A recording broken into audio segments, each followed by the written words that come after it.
Donc, je commence. Bienvenue à tous. Merci à tous les participants de nous rejoindre pour ce troisième webinaire consacré à la réussite de votre organisation et de la préparation de la location de bateau. Donc, comment bien préparer votre location de bateau? C'est un sujet qui nous a été plusieurs fois demandé. Donc, on va en une petite heure 45 minutes, je pense. On va passer en revue les différents points importants pour réussir sa croisière en amont, sur place, et que ce soit au niveau de l'inventaire ou de la prise en main.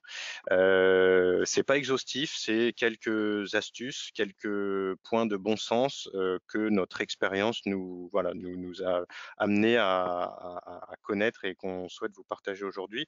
Donc un grand merci Marine pour l'organisation de ce webinaire. Marine est en charge de notre communication. Et si vous avez des questions, vous pouvez aussi contacter votre conseiller Globseller ou sur notre site si vous souhaitez faire des demandes de location pour cet été, si ce n'est pas encore fait. Alors, je vais commencer.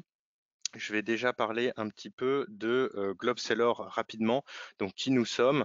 On est une agence de location de bateaux depuis plus de 10 ans. On est également agence de voyage, donc on peut organiser vos transferts, vos vols et vos extensions si besoin.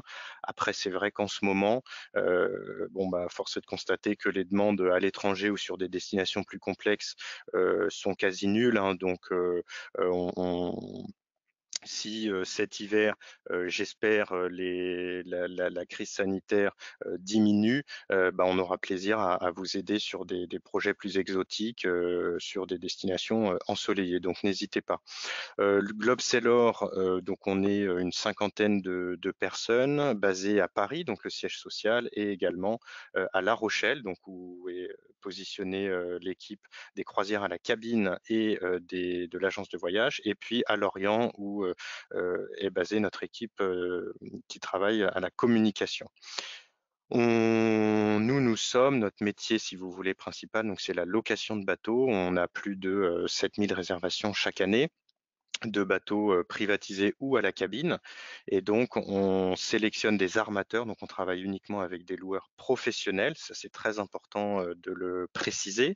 Vous serez accueillis sur place par un loueur et par un chef de base qui a une entreprise, qui a des salariés, qui a une gestion de flotte, qui l'entretient et avec des contrats. On ne fait pas du tout de location de bateaux entre particuliers. Et on a plus de 1000 armateurs, donc professionnels sélectionnés avec lesquels on a des partenariats et donc ça représente, on va dire, à peu près 200 destinations dans le monde pour embarquer, que ce soit sur le bassin méditerranéen, mais également les Maldives, les Seychelles, l'Asie, la Polynésie, tout type de destination qu'on a plaisir donc à promouvoir. Et c'est vrai qu'en ce moment on s'est plutôt focalisé sur la France et les destinations voilà, court courrier, moyen courrier sur la Grèce, la Croatie, l'Italie pour cet été évidemment. Euh, alors, juste si vous concernant Globeseller, si vous n'avez pas encore réservé de bateau et que vous avez envie de naviguer cet été, vraiment contactez vite notre service commercial, donc sur le site du globeseller.fr, parce qu'il y a de moins en moins de disponibilité. Le mois d'août est archi complet. Septembre, on a encore des dispos. Ça va être une super période pour naviguer. Donc, si votre projet n'est pas encore arrêté, vraiment, contactez-nous rapidement. Alors, je voulais parler d'abord, pour préparer sa location, ce qui est important, c'est le choix du bateau et la destination. En fait, vos équipiers sont très importants. Si vous avez des équipiers novices ou si vous êtes une famille avec des jeunes enfants, forcément votre programme de navigation et le choix du bateau et de la destination ne va pas être le même que si vous êtes entre amis, fin régatier et que vous avez envie de naviguer 6 heures par jour. Bon, donc c'est très important de vous dire, OK, là, ma croisière, je veux faire une croisière familiale. Il y a des personnes qui n'ont peut-être jamais fait de bateau, qui ont peut-être le mal de mer, et du coup, va falloir privilégier des bassins de navigation plus calmes avec des destinations plus courtes. Donc ça peut être les îles croates ou le sud de la France où on a beaucoup de possibilités de mouillage, ou la baie de Quiberon où on sait qu'on a des possibilités de repli plus importantes en cas de mauvais temps. Donc très important, qui sont mes équipiers? Après, le choix du bateau et de la destination, ça c'est important au niveau du budget des dates de croisière. Est-ce que votre budget est extensible? Bon, j'imagine qu'il n'est pas toujours extensible, et donc si vous avez un budget, limité, et que vous souhaitez, payer le moins cher possible, on peut naviguer pour vraiment et louer un bateau pour 1 000 ou même moins de 1 000 € la semaine, mais du coup, privilégier le hors saison, donc à partir même de septembre, octobre, qui sont des périodes de navigation idéales, hein, sur la Méditerranée et même en Bretagne Sud. Et peut-être des plus vieux bateaux. Il y a des clients qui veulent avoir des bateaux très récents en plein mois d'août et avec un budget très serré. Bon, forcément, c'est pas vraiment possible. Donc il faut essayer il y a des compromis à faire et si vous partez en plein mois d'août, bah, c'est vrai que les vols seront plus chers ou les transports, mais également l'hôtel si vous prenez un peu d'hôtellerie avant ou après la croisière et aussi le bateau. Donc très important de donner un cadre sur votre projet et vos équipiers. Après, j'ai mis choix de votre agence et de votre armateur. Bon, bien sûr, on est là pour promouvoir Globe Sailor. Nous, on est une agence, on a un intermédiaire entre vous et l'armateur, donc comme je disais tout à l'heure, qui sont des loueurs professionnels. Alors, et qu'on sélectionne. On est aussi un tiers de confiance. Ce qui est important quand vous allez choisir une agence, c'est une agence en qui vous avez confiance parce que si il y a une réclamation ou s'il y a, bah, comme avec la crise, hein, on a reporté et annulé plus de 1 000 départs hein, entre mars et juin, donc c'était phénoménal. Et là, les clients étaient quand même très contents d'avoir un tiers de confiance avec qui discuter, avec qui gérer les reports, avec qui gérer les avoirs, les annulations, les assurances, parce que si vous êtes directement en contact avec un loueur à l'autre bout du monde qui parle mal anglais ou qui parle pas français, c'est plus compliqué. Il faut savoir qu'il n'y a pas de surcoût à passer par une agence. On a les mêmes prix que les armateurs, parfois même des prix plus compétitifs quand on a des accords négociés. Donc, je dirais essayer de trouver un bon interlocuteur qui vous connaît et après, essayer de passer avec lui. Nous, chaque client est suivi par un conseiller qui est un expert de la destination et qui est un expert nautique et du coup, chaque année, il finit même par se faire tutoyer par les clients et c'est très agréable d'avoir quelqu'un en qui vous pouvez remettre votre projet et qui va connaître voilà, vos attentes, que ce soit au niveau budgétaire ou au niveau du bateau, au niveau de l'équipage, etc.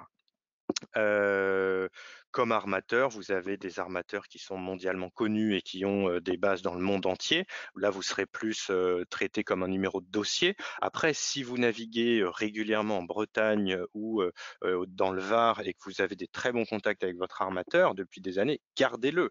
Gardez-le, bien sûr. Ce sont des bons professionnels et le jour où vous souhaitez changer de bassin de navigation, vous pouvez voilà, solliciter votre agence qui, elle, a un point de vue beaucoup plus large sur tous les armateurs. Et s'il y a une annulation, on peut reporter votre croisière ou vous trouver un autre bateau auprès d'un autre armateur, ce que ne peut pas faire forcément l'armateur si vous réservez directement avec lui et qu'il y a une avarie avant votre arrivée. Bon, petit point sur le choix du bateau, c'est, on a pas parfois des clients qui, nous contactent au moment du départ en disant: «Ah, c'est un bateau avec une voile latée ou sur enrouleur», alors qu'ils ne savaient pas. Bon, dans tous les devis et dans les fiches techniques qui sont diffusées sur notre site, on précise bien quel type de grand voile il y a à bord du bateau. Et donc, si pour vous c'est important d'avoir une voile latée ou sur enrouleur, précisez-le à votre conseiller et qui s'assurera que le bateau loué a bien une voile latée pour les puristes. Et puis sur enrouleur, peut-être si vous préférez avoir une voile sur enrouleur, ce qui peut faciliter les manœuvres, mais pas toujours. Après, j'ai mis les équipements parce que si vous avez, pardon, si pour vous, il y a des équipements à bord qui sont indispensables, voilà, la clim, ça peut être, on a des clients, américains notamment, pour qui c'est très important d'avoir la climatisation ou un désalinisateur si vous allez naviguer 15 jours dans une zone où, on peut pas forcément avoir de l'eau facilement. Le filet de sécurité également si vous naviguez avec des enfants. Bon, tout ça, faut nous le dire en amont. Si vous nous le dites, le jour du départ ou une fois que le bateau est réservé, bon, c'est compliqué. Il y a des bateaux, bah, forcément, il y a pas la clim, il y a pas le dessal, ou il y a pas de répétiteur GPS, hein. J'ai mis ça, il y a des clients quand ils naviguent, qui veulent avoir au niveau de la barre un répétiteur GPS pour pouvoir, bien suivre leur cap et cetera. Donc ça, faut vraiment nous le notifier très en amont au moment de la demande de devis. Et puis après, il y a des options, qui sont possibles sur certains bateaux et pas d'autres. Par exemple, le SPI. Certains clients nous disent, une fois après avoir réservé le bateau: «Ah, on aimerait bien avoir un SPI à bord». C'est pas faisable sur tous les bateaux ou même auprès de certains armateurs. Il y a des armateurs, qui offrent la possibilité, d'avoir des SPI, d'autres pas. Souvent, bien sûr, c'est payant, hein. Il y a même parfois des cautions, à déposer sur les SPI. Alors un mot sur la literie, donc certains loueurs incluent la literie, d'autres pas, donc c'est important de vous renseigner auprès de vos conseillers pour savoir est-ce que la literie est incluse ou en option? Sinon il faut ramener vos propres draps. Le moteur hors bord, généralement, il faut compter, entre 80 et 110 € supplémentaires pour avoir un moteur hors bord et pareil, il y a beaucoup de clients, qui les endommagent et du coup, il y a parfois des cautions à déposer sur le moteur hors bord. Ça, c'est des informations qu'on peut, vous donner en amont, et si vous voulez absolument un moteur hors bord, on essaiera de l'inclure dans le prix du devis. Et un mot sur le pack confort. Très souvent dans les devis, on précise qu'il y a un pack confort, avec un prix souvent élevé, par exemple 300 €. Il faut savoir que quand il y a un pack confort auquel vous allez souscrire, il inclut généralement tout. Le nettoyage du bateau, le moteur hors bord, la literie, et du coup, ça vous permet d'avoir, juste, avec ce pack les différentes options, à bord. Et puis, il y a des options qui sont plus, on va dire, atypiques ou en tout cas, qui sont vraiment optionnelles pour le coup, comme un paddle, un kayak. Donc il faut compter généralement une centaine d'euros, hein, supplémentaires si vous souhaitez avoir à bord du bateau, des de quoi, vous amuser et profiter de votre croisière. Donc tout ça, c'est normalement bien indiqué dans vos devis et si vous avez des demandes spécifiques, vraiment dites-le le plus tôt possible, parce qu'on pourra, ça peut dépendre aussi du choix de l'armateur et du choix du bateau en fonction des options possibles ou des équipements. Alors attends, je regarde si j'ai des questions. N'hésitez pas à poser des questions, via l'outil GoToWebinar. Il y a un système de chat et de questions, donc vous pouvez pas m'interrompre, en prenant la parole parce que vous ne pouvez pas parler, mais par contre, vous pouvez, mettre dans le chat des questions et on me les transmettra. Donc je reviendrai sur, les questions, à la fin de la présentation, bien sûr. Alors ensuite, maîtriser votre budget. Donc, ce qui est important, pour que vous c'est d'avoir souvent enfin vraiment une image totale de quel va être votre budget pour cette croisière parce que, on vous donne un prix pour la location du bateau et puis en fait, il y a des extras et puis il y a des assurances et puis il y a les vols et puis il y a les transferts. Donc c'est vrai que quand on additionne tous ces coûts, il peut y avoir quelques déconvenues. Alors sachez que déjà il faut mettre, la location du bateau, donc ça peut aller de 800, € ou 1 000 € pour, un 30 pieds, 35 pieds pour une semaine, ça va dépendre après de la période et puis après des tarifs beaucoup plus élevés. Donc il y a le bateau. Après, est-ce que vous voulez un skipper? Il faut savoir que pour un skipper, il faut compter environ entre 180 € à 250 € par jour en fonction de la destination. Ce sont des skippers professionnels qui seront avec vous bah, du début de la croisière jusqu'à la fin et il faudra également leur prévoir la nourriture. Donc, on a pour habitude de compter environ, 25 à 30 € par jour par personne. Après, il y a des options obligatoires, donc j'en ai parlé à l'instant. Vous pouvez avoir donc, le nettoyage souvent qui est obligatoire, qui est entre 100 et 200 € sur, des catamarans, voire parfois un peu plus sur des gros catamarans. Vous avez des options obligatoires sur parfois les consommables, donc ça va être tout ce qui concerne le gaz, tout ce qui se trouve à bord du bateau en fait à votre arrivée. Ça, faut compter une cinquantaine d'euros. Donc dans vos devis vous avez bien précisé qu'est-ce qui est obligatoire, qu'est-ce qui est inclus et qu'est-ce qui est en extra, donc en supplément si vous le souhaitez. Et vous pouvez demander à votre conseiller Globe de vous faire un récapitulatif total du coût, bateau, équipage, options, assurance éventuellement. Et on a la possibilité également, dans nos devis qu'on vous envoie, de diviser ce prix par personne. Donc si vous nous dites, voilà, on est 5 amis à bord, donc nous sommes, je suis avec 5 amis, nous sommes 6, on peut vous mettre voilà, 6 personnes, donc ça fait un prix par personne qui inclut tous les différents postes de charge. J'ai un mot sur les assurances. Alors, tous les bateaux sont assurés pour la location et ont des assurances, toutes les assurances nécessaires. Par contre, on vous invite quand même à prendre soit une assurance annulation, donc malheureusement c'est hors Covid, hein, on a bien vu que les assureurs ne couvraient pas le Covid. Par contre, si vous vous cassez la jambe ou si vous avez une mutation ou si vous avez le skipper qui est malade, avec un certificat médical, vous avez une assurance annulation qui vous permet d'être remboursé à hauteur de 6 500 euros. Et c'est pour tout le bateau, c'est-à-dire que ce n'est pas une assurance individuelle avec 2 personnes qui ne viennent pas et du coup qu'on va rembourser. Soit le bateau part et du coup il n'y a pas d'assurance possible, soit le bateau part pas parce que le skipper s'est cassé la jambe et du coup on va pouvoir vous rembourser. Alors c'est pas nous, hein, c'est West Assurance avec qui on travaille, qui est un courtier spécialisé dans la plaisance et la location de bateaux. Bon, après l'assurance qu'on propose également qui est importante, je pense, c'est le rachat de franchise. Juste un mot sur le rachat de franchise, ça coûte environ 4 du montant de la location. Elle est obligatoire souvent quand vous prenez une location avec skipper, donc aux environs de 40 € par jour à rajouter dans le budget total. Et cette assurance va vous couvrir en cas d'événement de mer. Et si votre caution est prélevée par la base parce qu'il y a eu talonnage ou parce qu'il y a eu une voile qui s'est déchirée, etc., à ce moment-là, si c'est un événement de mer, il faut absolument rédiger, donc faire un récit de mer et dans le carnet de bord et envoyer tout ça à votre assurance, donc à West Assurance avec qui on travaille, ou un autre, hein, si vous voulez passer par un autre assureur, et qui va vous rembourser le montant de la caution avec forcément, il y a des plafonds et déduit du montant d'une franchise d'environ 300 à 400 euros. On la conseille fortement à nos clients parce que ça permet de naviguer serein. On ne sait jamais ce qui peut se passer en mer, ça peut être un OFNI ou une rafale voilà, qui déchire la grand voile ou qui va arracher le génois, que sais-je. Et du coup, ça permet de vraiment de naviguer plus sereinement. Donc nous, on la conseille. Après, un petit mot sur l'avitaillement et la caisse de bord. Donc, on a pour habitude de compter environ 30 € par jour et par personne, tout compris, hein, avec l'apéro, avec les repas.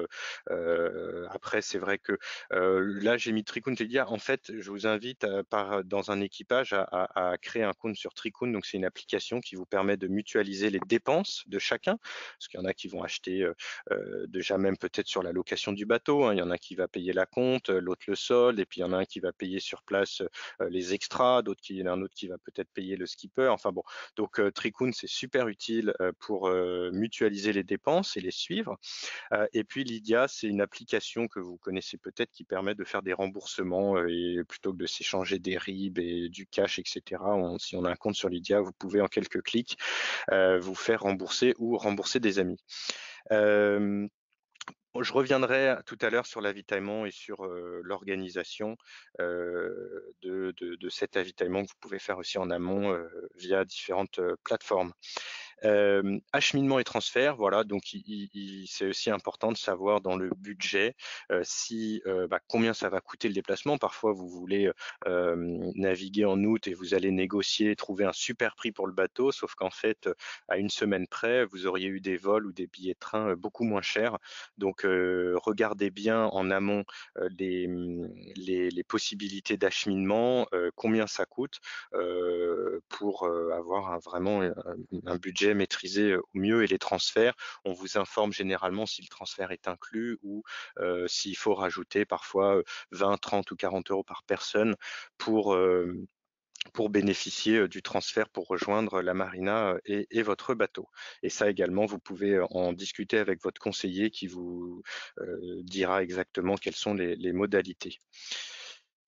Je continue. Il y a quelques questions pour m'éviter de perdre le fil et l'organisation de la présentation. Je vais dérouler la presse et puis après, je reviendrai sur les questions à la fin. En tout cas, n'hésitez pas à poser vos questions si je ne suis pas clair ou si vous voulez que je revienne sur des éléments. Alors, très important, l'organisation. Bon, c'est bête à dire, mais c'est indispensable. Avant le départ, il faut avoir des rôles à bord. Donc, bien sûr, qui est le chef de bord et le skipper, mais ça peut être intéressant aussi de désigner un trésorier parce que, on n'a pas envie en pleine croisière de dire: «Ah oui, tu as dépensé ça, ça», bon et ce trésorier, bah, il peut gérer, depuis Tricount, les dépenses de chacun. Il peut aussi, quand, récupérer, si vous mettez en commun une caisse de bord, bon, bah, il va y avoir, quelques centaines d'euros, en cash, que vous allez avoir. Bon, bah, si le trésorier a cet argent, hop, vous allez boire un verre, vous allez, payer un mouillage, ou, payer un plein d'essence, voilà, il y a le trésorier qui va être en charge de ça et ça, vraiment, ça permet d'avoir une bien meilleure fluidité, à bord du bateau entre les équipiers. J'ai mis un tendant, c'est pas forcément le bon mot, mais c'est quelqu'un aussi en charge des courses, et des menus. Donc, je reviens sur l'avitaillement. Vous pouvez aussi, je vous invite à créer un groupe WhatsApp hein, entre équipiers pour justement préparer le plus tôt possible cette croisière. Et ce qui est bien, c'est si vous pouvez avoir via un responsable ou deux des menus qui sont déjà préfaits en fait avant de partir naviguer. Et du coup, l'avitaillement sera d'autant plus simple et rapide. Si, vous faites vos menus en même moment que vous faites vos courses, c'est très compliqué. En plus, généralement, les courses, tout le monde, j'espère, ne participe pas aux courses. Il y en a peut-être 2 ou 3 personnes qui vont aller faire les courses. Et c'est mieux si vous avez validé en amont, voilà, des menus un peu basiques pour les petits déj. Et puis après, jour 1, jour 2, jour 3. Donc, c'est vraiment, je vous le conseille, c'est simple et après, ça permet d'optimiser les courses, le gâchis, le budget, enfin c'est vraiment, important et j'ai mis penser au skipper, je l'ai déjà dit, mais très souvent, si vous avez un skipper professionnel à bord du bateau, bah, il va pas manger, des sandwichs qu'il aura fait lui-même dans son coin toute la semaine, donc il faut penser à lui dans votre ravitaillement, peut-être même lui demander en amont ce qu'il aime pas pour ça peut être sympa de l'inclure dans les repas, ou s'il a des allergies, par exemple.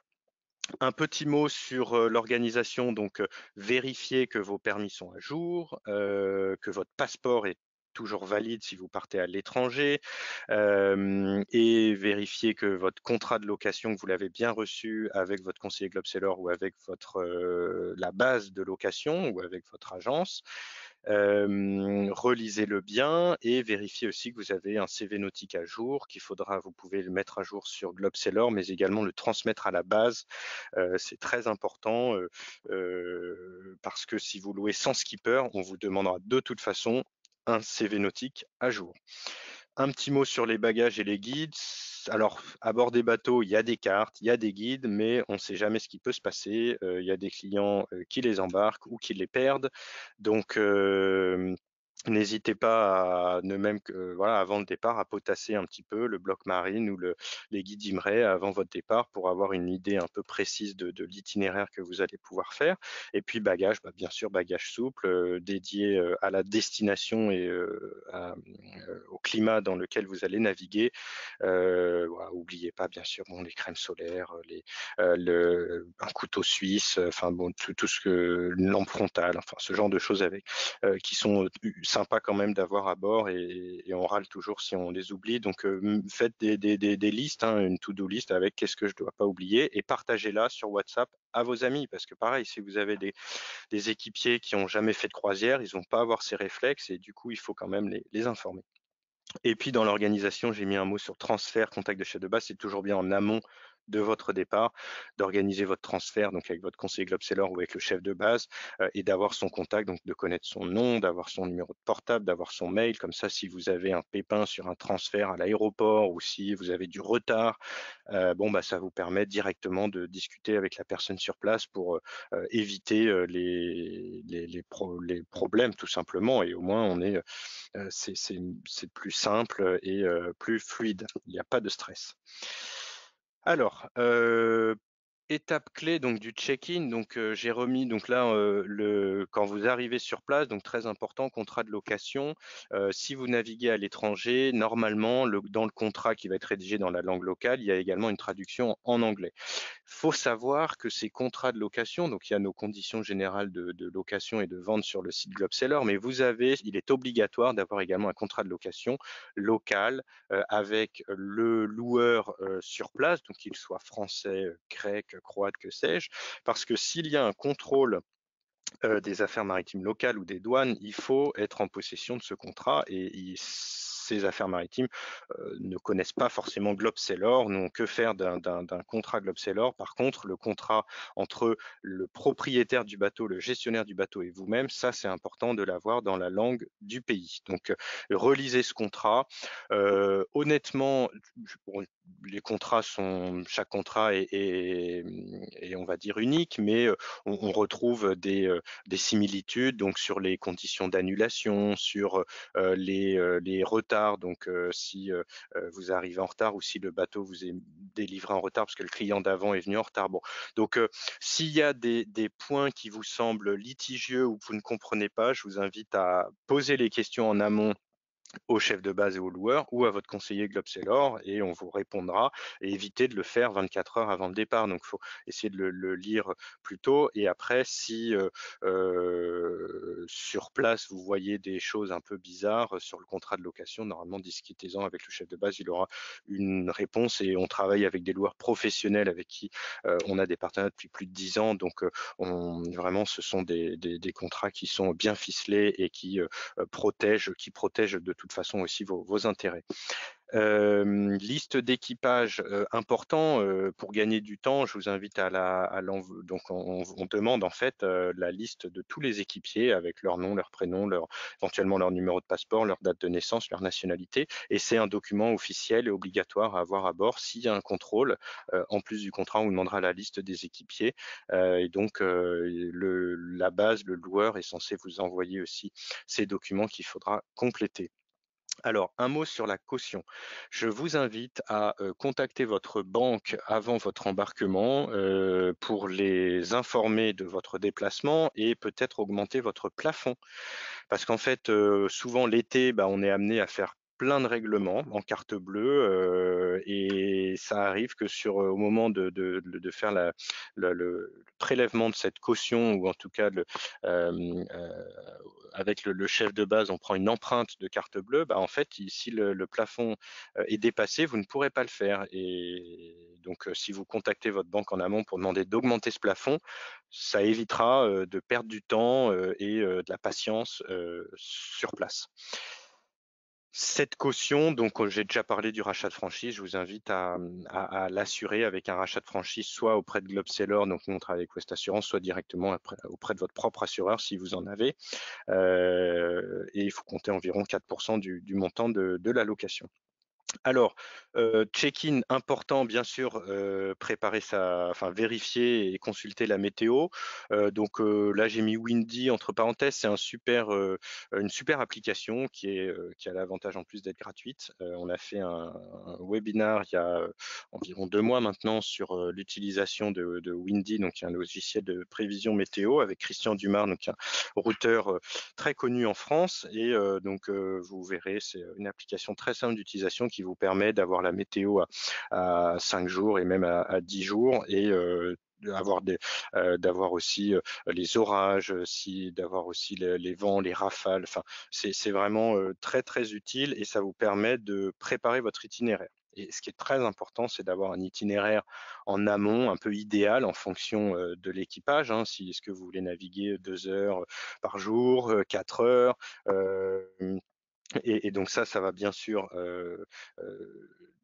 donner des possibilités d'itinéraire. Ce que je vous conseille sur l'itinéraire, c'est d'aller le plus tôt, le plus loin possible.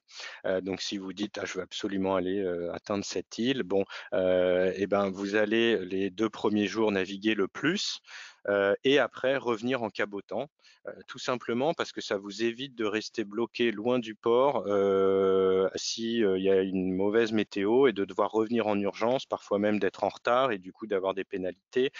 Donc vraiment, si vous voulez avoir une navigation sereine, naviguez loin, tôt, et puis après vous revenez en cabotant. Comme ça, vous avez toujours une marge de sécurité, et si, il y a un gros temps ou si vous devez rester, dans un port, 1 jour, ou 2 de plus, bah, vous avez quand même la possibilité de rejoindre, la base, le vendredi soir, pour le check-out. Alors, maintenant je passe à l'inventaire.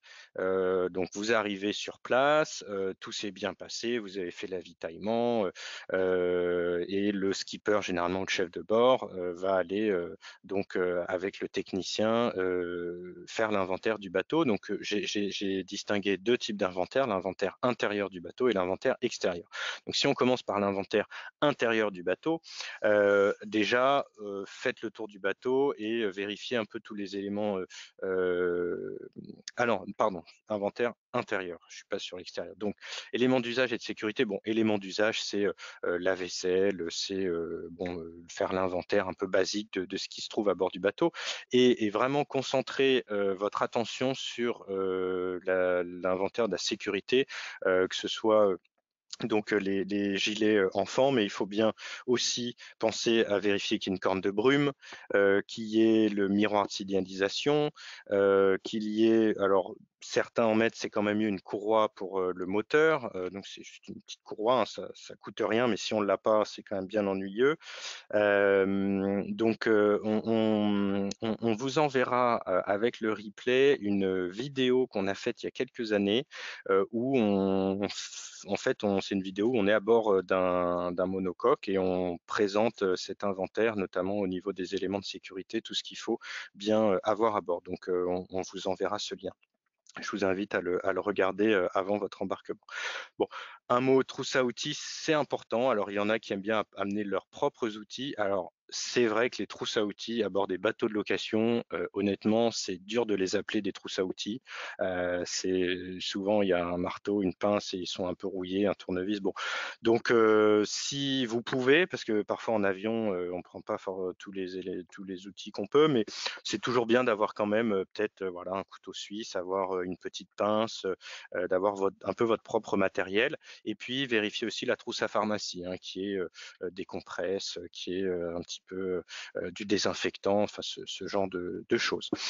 Éléments de navigation, donc là, qu'est-ce qu'on a mis dans la vidéo? Donc il y a quelques points, importants à savoir, hein, et à vérifier. Donc c'est les jumelles, c'est les donc compas à pointe sèche et compas de relèvement, et règles de navigation, et aussi important, chose auquel on pense assez peu, c'est vérifier que vous avez les papiers du bateau. Parce que si vous avez un contrôle, vous avez le contrat de location, vous avez la liste d'équipage, c'est bien, mais vérifiez qu'il y a les papiers du bateau. Normalement, ils y sont, et si vous les trouvez pas, demandez au technicien, chef de base, bah, d'avoir les papiers du bateau. Ça peut éviter de passer du temps, s'il y a un contrôle. Après, au niveau, des toilettes, alors important, surtout si vous avez des équipiers qui naviguent pas beaucoup, rappelez-leur comment fonctionnent les toilettes. Passez du temps, c'est bête, hein, mais je pense qu'un tiers de nos, entre un quart et un tiers de nos litiges, ou un peu des prélèvements sur des cautions, c'est à cause des toilettes qui sont bouchées. Bon, donc vraiment, expliquer à tout l'équipage comment fonctionnent les toilettes, qu'elles soient électriques ou manuelles. Alors le gaz, c'est important aussi de bien vérifier avec le technicien, comment fonctionne, le gaz, d'aller peser, la bonbonne de gaz, et est-ce que vous avez, une bonbonne de rechange? Parce qu'il y a rien de plus énervant après, 2 jours de navigation, vous êtes trop bien, vous êtes au mouillage et là, bim, bonbonne, à sec et pas de gaz de rechange, et vous devez aller à terre et courir après dans les magasins pour trouver du gaz. Bon, donc vraiment, peser le gaz. En plus, dans les consommables de bord, pardon, vous payer ce gaz-là, cette bonbonne. Donc si vous estimez qu'elle est, vide, alors si elle est à moitié remplie, ça va, hein, mais si vraiment elle est trop légère et qu'elle est vide, vous la secouez, et ben, vous allez voir le chef de base pour lui demander une autre bonbonne. C'est important.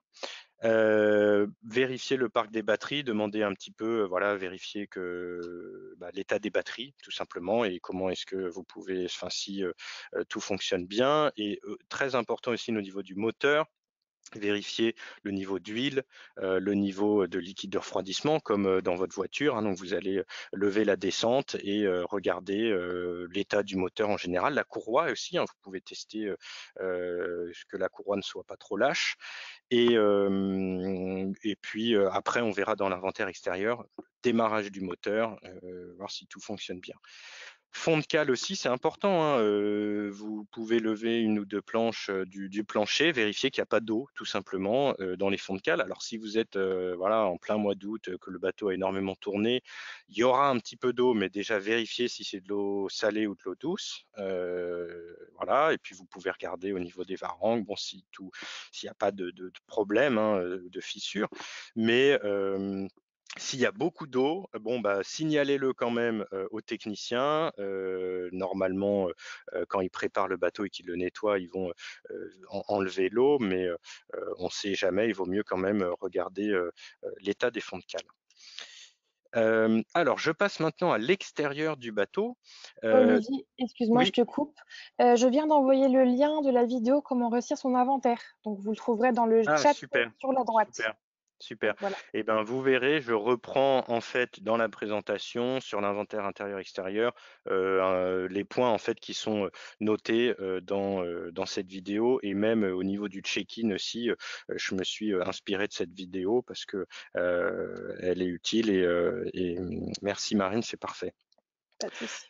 Après donc l'extérieur du bateau, donc 1 chose, bah, on fait le tour, hein, du bateau, on regarde l'état général, de la coque. Si vous voyez, une coque vraiment en très mauvais état, n'hésitez pas à prendre des photos. Il est important, si vous êtes pas content ou que vous voyez des choses qui ne vont pas au niveau du bateau, de le dire au moment de l'inventaire. C'est vraiment pour ça qu'on fait un inventaire et nous, on aura beaucoup de mal si vous revenez, vous nous contactez après la croisière avec, une insatisfaction sur certains points et éventuellement une demande, de remboursement d'une partie de la location. Si sur place, vous n'avez rien signalé, ce sera très dur pour nous de plaider en votre faveur et d'avoir, les dommages que vous souhaitez enfin les remboursements que vous souhaitez.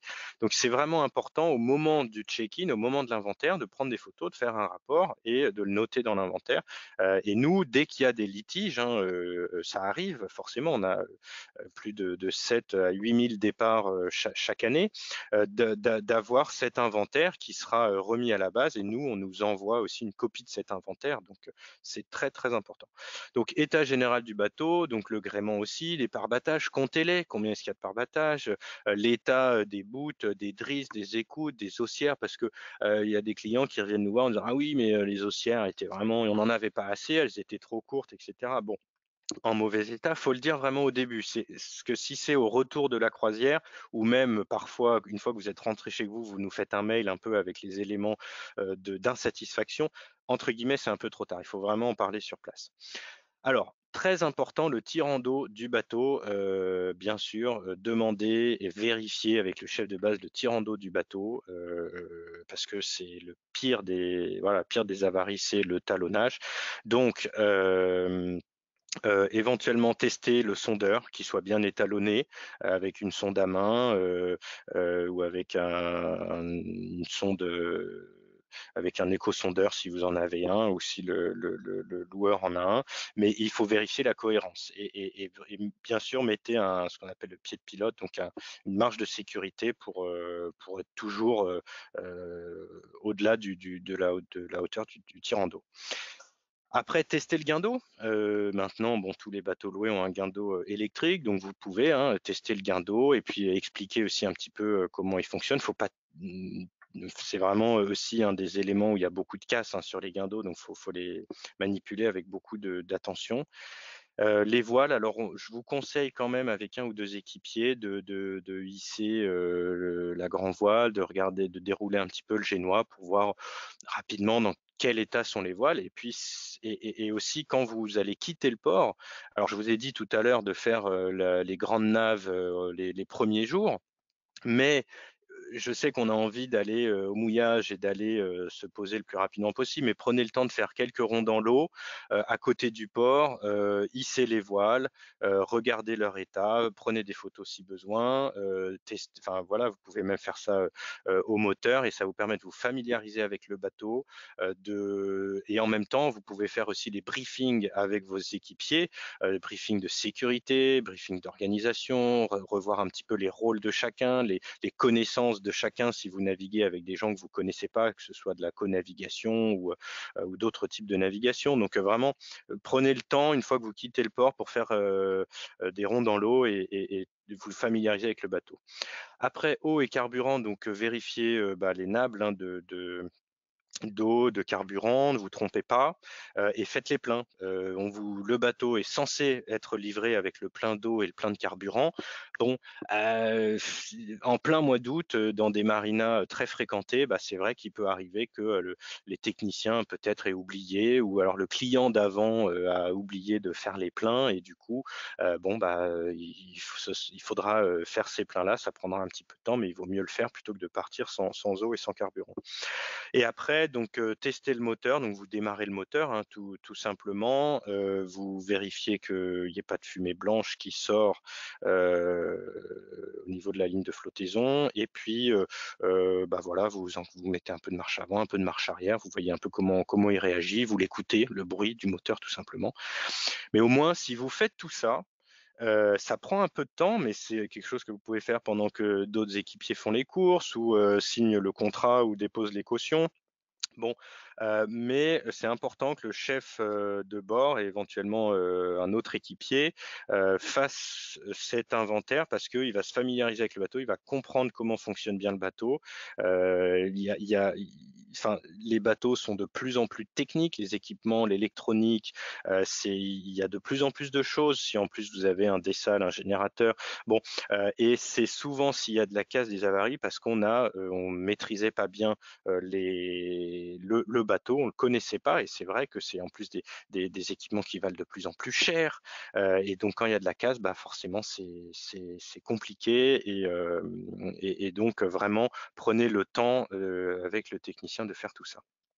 Alors, j'ai un petit mot juste sur, le Covid-19 donc pour bien préparer votre croisière cet été, je vous invite à prendre, la température de tous les équipiers, mais même avant le départ. C'est-à-dire vous dites sur le groupe WhatsApp, voilà, hop, chaque matin, on prend sa température, on vérifie que tous les équipiers, n'ont pas de température, ne toussent pas, n'ont pas été, en contact avec des gens, malades, sur les, 7 ou 14 derniers jours et comme ça, on sait au moins que quand on embarque, tous ensemble, bon, personne n'a eu de fièvre sur les 7 ou 14 derniers jours, on est quand même un peu plus serein et s'il y en a un qui est malade, tout de suite, on va consulter un médecin, on va faire un test, PCR si besoin, mais il faut bien sûr pas prendre le risque de contaminer l'équipage si, vous pensez, être malade.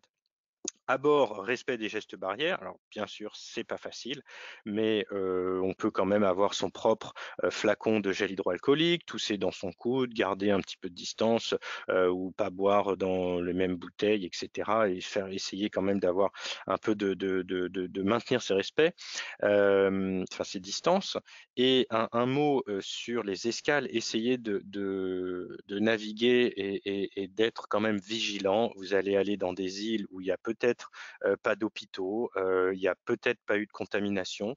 Les frontières ont été fermées pendant très longtemps sur la Méditerranée, heureusement elles ont rouvert, mais vraiment soyez vigilants, parce que, il faut absolument pas, contaminer en venant en tant que plaisancier, contaminer, la région dans laquelle on va se trouver, qui est peut-être dépourvue de moyens médicaux et ce serait vraiment catastrophique. Donc, en escale, soyez vigilants quand vous allez faire vos courses, quand vous allez au restaurant, prenez des masques et du gel et puis gardez vos distances.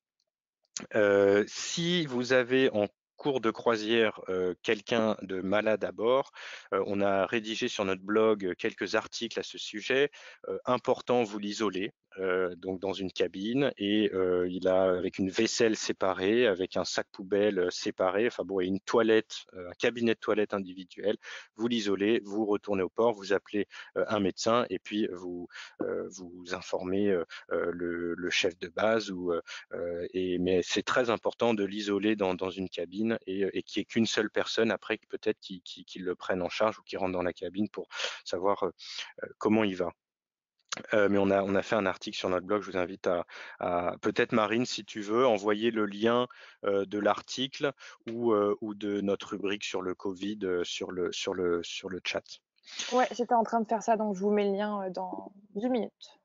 Merci. Alors, nos conseils, ça c'est conseils, on va dire, en général, déjà éviter le stress. Pas de stress, avant, on est tous pressés de partir, lever l'ancre. Généralement, on va bâcler ces moments d'inventaire, de prise de marque mais vraiment, c'est important de le faire calmement, pas de stress entre équipiers et l'organisation et l'anticipation permettront de minimiser le stress. On est en vacances, donc vraiment, il y a des clients qui partent en laissant l'électricité, sur le câble électrique sur les pontons. Voilà, ça va, endommager le bateau ou alors qui perdent un petit peu le notion d'organisation parce qu'ils ont juste envie d'être le plus vite possible au mouillage et on comprend, il fait chaud, vous avez eu beaucoup de transport, mais vraiment faites les choses calmement.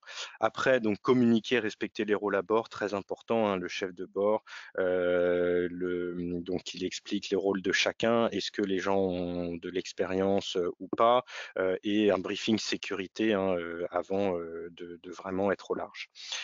Tester le bateau, l'équipage, c'est ce que je vous disais au début. Donc, quand vous partez, faites des ronds dans l'eau pour vous familiariser avec le bateau. Et puis même si vous voyez qu'il y a vraiment un problème au niveau des équipements, des instruments ou du moteur, ça vous permet de revenir au port tout simplement et d'aller voir le chef de base en disant écoutez, là, je crois qu'il y a un vrai problème sur le bateau, est-ce que vous pouvez m'aider ou comment est-ce qu'on peut résoudre ça? Voilà, donc vraiment tester le bateau, sa fiabilité.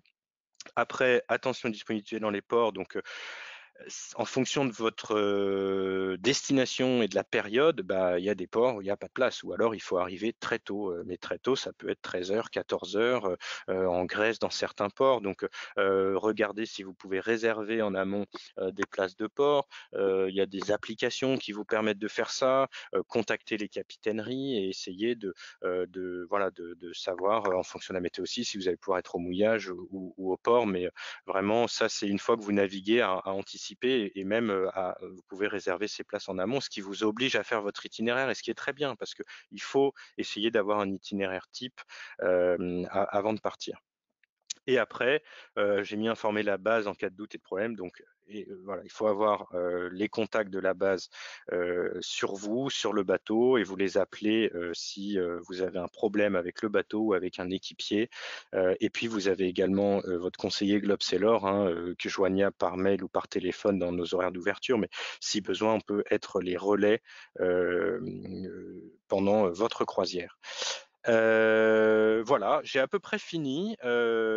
Juste un mot, donc on a fait 2 autres formations donc sur Windy, logiciel de application donc de prévision météo, animé par Christian Dumars, un grand routeur français et un webinar sur les manœuvres de port, animé par François-Xavier de Crécy, donc rédacteur en chef de Voile Magazine. Donc j'ai mis le lien YouTube là, je vous invite vraiment à consulter aussi, regarder ce webinaire d'1 heure et il passe en revue plein de techniques d'amarrage et de manœuvres au port, au moteur. On apprend énormément de choses, c'est super. Voilà, alors merci à tous pour votre attention. Il est 18h53. Je vais maintenant consulter un petit peu les questions que j'ai reçues. Alors, j'ai des questions sur le certificat de radiotéléphoniste. J'ai mon permis A et B, mais j'ai perdu mon certificat de radiotéléphonie. Dois-je le repasser? Je n'ai pas navigué depuis 5 ans. Alors c'est vrai que pour, la, Croatie, il faut le certificat. Sur la durée 5 ans, je ne pourrais pas vous répondre précisément, mais je pense que c'est possible de sans avoir à la repasser, mais à récupérer le document. Il est à noter quand même que, il y a quelques armateurs qui acceptent de louer le bateau sans ce certificat. C'est assez rare, mais c'est aussi là où l'agence peut vous aider. Si vous nous informez en amont si vous n'avez pas ce certificat, à ce moment-là, on peut essayer de louer un bateau où ce n'est pas nécessaire. Mais bon, c'est quand même beaucoup mieux de le passer. J'ai une question sur le moteur hors-bord. Donc, est-ce qu'il est pour l'annexe ou pour le voilier? Alors, je parlais du moteur hors-bord, bien sûr, pour l'annexe. Tous les voiliers qu'on loue en bateau habitable sont équipés de moteurs inboard, voilier, catamaran, et donc on parle du moteur hors-bord, donc qui est mis sur l'annexe. Donc ça peut être 3 chevaux, 4 chevaux, 5 chevaux, enfin c'est moins de 10 chevaux.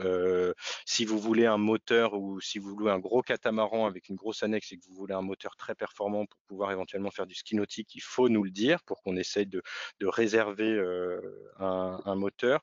Et il faut compter entre 80 et 110, 120 euros par semaine pour avoir ce moteur hors bord. Bon, c'est source quand même de pas mal de problèmes, hein, ces moteurs hors bord. Il y en a qui les font tomber, qui les endommagent, donc soyez bien vigilants. C'est pas un jeu, il y a faut pas que les jeunes aillent jouer avec l'annexe et le moteur hors bord. C'est souvent aussi là où on a pas mal de réclamations. Alors, est-il nécessaire d'avoir un permis bateau pour louer un voilier? Alors, en fait, en France, on est un des seuls pays où vous n'avez pas besoin de permis officiel pour louer un bateau. Par contre, on vous demande un CV nautique, j'en ai parlé dans la présentation, et si vous voulez naviguer à l'étranger, il vous faudra un permis côtier à minima que vous pouvez passer en France. Mais avoir juste un permis côtier n'est pas suffisant pour manœuvrer un voilier. Et donc, si c'est important de comprendre ça, si le chef de base estime en vous voyant lors de la prise en main ou en voyant partir et que vous n'êtes pas capable d'attester d'une expérience suffisamment importante, il peut vous imposer d'avoir un skipper à bord au moins pendant un jour ou deux. Donc c'est pas qu'une question administrative, c'est vraiment important. Même si vous avez le permis, si vous louez un bateau, il faut avoir les compétences nécessaires, avoir fait des stages, avoir navigué quand même régulièrement. Et si vous vous sentez pas forcément apte à manœuvrer seul, vous pouvez avoir un skipper pour 1 ou 2 jours pour vous familiariser avec le bateau. Ça peut être une formule pas mal. Et je rappelle, donc le tarif d'un skipper, c'est entre 180 à 250, 300 euros par jour en fonction de la destination. Donc en France, on est plutôt autour de 250 euros au jour. Et en Grèce, par exemple, c'est un peu moins cher. On va être autour de 180, 190 euros au jour. J'ai une question. Donc, l'équipier qui prend la barre est-il couvert comme le skipper en cas d'accident fortuit?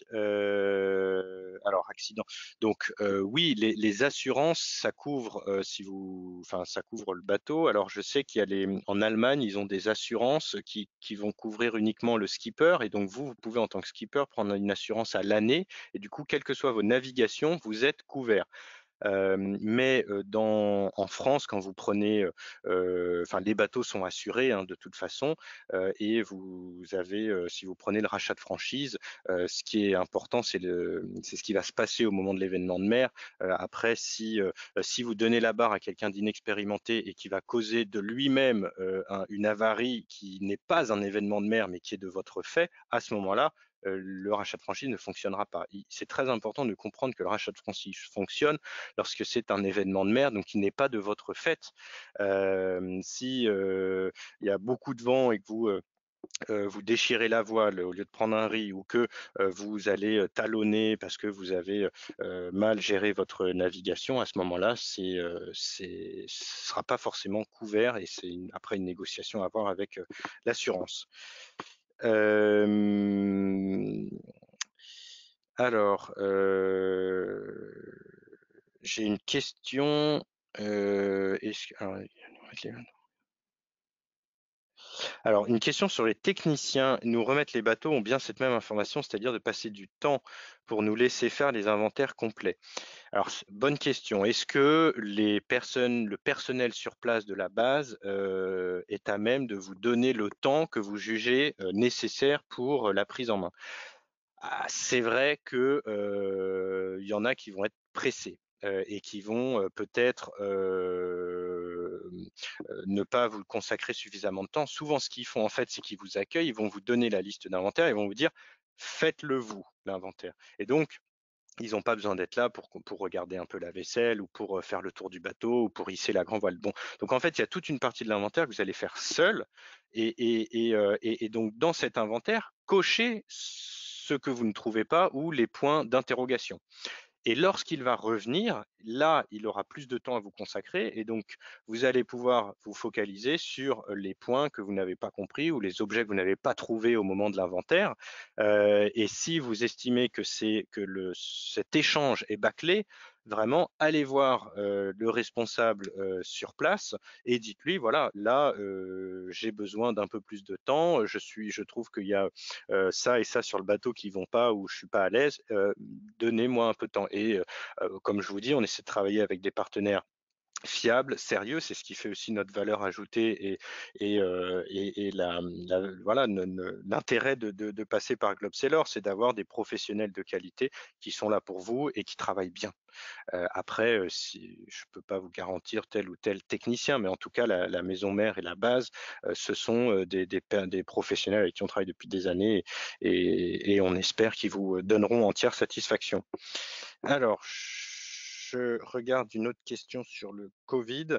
Alors, malheureusement, on a parlé de penses-tu qu'on pourrait avoir des mesures aussi extrêmes que l'année dernière? Je sais que, alors alors l'année dernière, donc est-ce que c'est cette année? Alors, je comprends pas bien la question, mais en gros, pour la saison prochaine. Ah oui. Alors, je pense que, oui, j'en sais rien, mais là, il y a eu, donc beaucoup d'annulations, un système d'avoir qui a été mis en place, auprès du avec les autorités, hein, et en lien avec le code du tourisme. Donc, il y aura, d'après ce qu'on voit, il y aura pas un reconfinement à 100 hein, si ça repart. Il peut y avoir des confinements localisés, des confinements sur des personnes plus vulnérables. Mais après, s'il y a des frontières fermées ou si la navigation de plaisance est interdite, parce qu'on a eu, un confinement total, donc avec une interdiction de naviguer, bon, ça, je ne saurais le dire. J'espère pas. C'était quand même très extrême et j'ai l'impression que sur l'année prochaine, on saura mieux maîtriser, la crise pour, du coup, ne pas avoir des mesures aussi draconiennes. S'il y en a, bien évidemment, vos acomptes, ou vos soldes seront, vous aurez, des avoirs ou si peu possible, peut-être on pourra vous en rembourser si jamais, c'est possible. Mais, en tout cas, j'espère que, cette crise ne va pas, freiner vos envies de naviguer, votre plaisir, et c'est dur pour nous en tant que professionnels de gérer tout en last minute. Donc vraiment essayez quand même si vous réservez en avance, vous aurez plus de choix sur les bateaux, des meilleurs prix, des meilleurs bateaux, si jamais il y a d'autres, vagues, bon, on essaiera de faire les avoirs, d'agir en bon professionnel évidemment et comme je disais, on est un tiers de confiance et on est là pour vous donner entière satisfaction. Mais bon, c'est une question un peu délicate et j'espère, hein, évidemment que ça ne se repassera pas de la même façon. Alors, question plus précise, comment se fait-il que l'offre de location de catamaran sur La Rochelle soit très limitée? C'est vrai que sur La Rochelle ou même sur la Bretagne, hein, l'offre de catamaran est plus limitée parce qu'en fait, Heu ces bateaux appartiennent à des propriétaires, et ces bateaux sont mis en gestion-location, auprès des loueurs et des bases. Rares sont les loueurs qui sont propriétaires de leurs bateaux. Donc, vous avez beaucoup plus de propriétaires qui sont, des voileux et qui sont peut-être même des régatiers ou qui veulent, avoir un monocoque, en gestion sur la façade atlantique que, en Méditerranée où il y a beaucoup plus de catamarans parce que c'est, une clientèle un petit peu différent avec, des habitudes de croisière différents. Et donc, forcément cette offre de catamarans est liée aux fournisseurs, donc aux loueurs qui ont ces bateaux sur la côte et du coup, c'est des bassins de navigation qui se prêtent plus à une navigation en monocoque qu'en catamaran et où la clientèle et les plaisanciers recherchent peut-être plus de performance. Euh, le montant de la réservation et de la location est-il définitif? Il n'est pas sujet à des modifications pendant les 8 prochains mois. Alors oui, si vous louez un bateau, si vous réservez un bateau aujourd'hui, il n'y aura pas de changement de tarif, bien évidemment, dans les 8 prochains mois. Et là, sur la basse saison et même sur l'été prochain, étant donné que les bases ont été très voilà, on subit vraiment beaucoup de problèmes pour leur réservation ou pour cet été. Il faut savoir qu'il y a déjà beaucoup des plannings de l'année prochaine qui sont déjà un peu remplis avec les reports de cette année. Donc, les réservations pour l'année prochaine vont avoir lieu, je pense, ça va déjà être assez réservé assez rapidement de par ces reports. Je ne sais pas si je me fais bien comprendre, mais en tout cas, si vous avez des projets sur le littoral français, n'hésitez pas à les faire assez tôt parce que les réservations vont aller vite. Voilà, il est 19h05, je regarde. On avait juste deux autres questions concernant les anciens webinaires sur les manœuvres de port et sur le logiciel Windy. Ok, J'ai mis les liens du coup dans le chat pour tout le monde. Normalement, vous y avez accès. Sinon, ils sont sur notre page YouTube et notre page Facebook, sauf le lien du webinaire sur Windy. Mais dans ce cas, vous pouvez nous envoyer un mail ou un message et on vous enverra le lien avec grand plaisir. ok. Super, bah merci beaucoup Marine. Merci à tous pour votre temps et d'avoir participé donc à ce troisième webinar. On a été ravis de vous accueillir, de vous présenter un petit peu ces astuces et puis ces informations importantes à avoir et puis à mettre en place hein, pour réussir sa croisière. Donc je vous souhaite à tous une belle croisière. Si vous n'avez pas encore concrétisé votre réservation, votre projet et que vous souhaitez naviguer cet été, contactez-nous vite.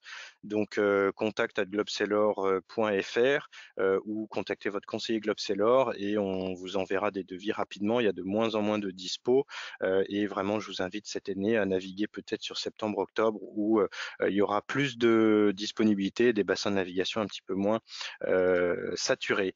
Voilà, un grand merci, à très bientôt. Bel été à tous et belle navigation et j'espère vous revoir très vite.